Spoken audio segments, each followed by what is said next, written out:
Where does the food on your dinner plate come from, and who helped to get it there?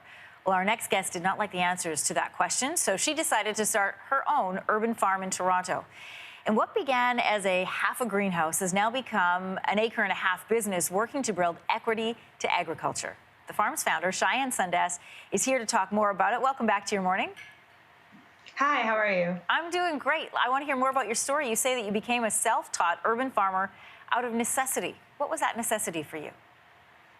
Yeah, so in my early 20s, I was very interested in agriculture. I traveled a bit after high school, but I really couldn't find a farm in Ontario that reflected my values, but also had a diverse amount of employees coming from different backgrounds to bring their own lived experiences to the farm. So I started Sundance Harvest because I really couldn't find a Black-owned farm in Ontario, and I really wanted to see my community represented and the crops that we grow.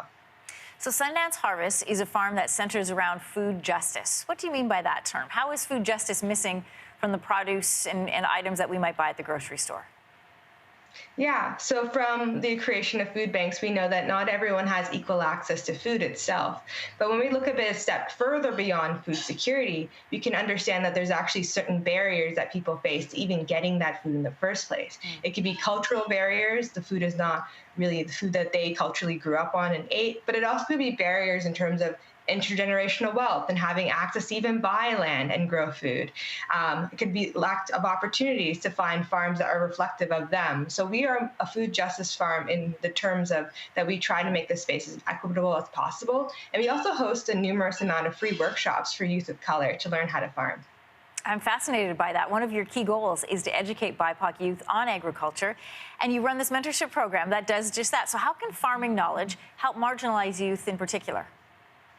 Yeah, so when we're really thinking about the amount of youth in agriculture as a whole, the age of the average farmer is going up and up, and there is a gap. So I do believe just by training youth of color, we can help increase the amount of youth in general in agriculture. And with the program Growing in the Margins, it's a technical program. And I do understand the majority of BIPOC youth live in cities and not rural places, which is why I decided to have my farm here. And I also understand that there's actually not a lot of learning opportunities for youth of color in Ontario, or really any youth as a whole, for learning about agriculture. So we talk a lot about food security in Canada. We've done several items on this show. How does urban farming fit into that conversation? Of course, I cannot grow, acres and acres and acres of corn, but I can grow enough to feed a 100-person CSA a week throughout the season, and also do numerous farmers markets with my staff.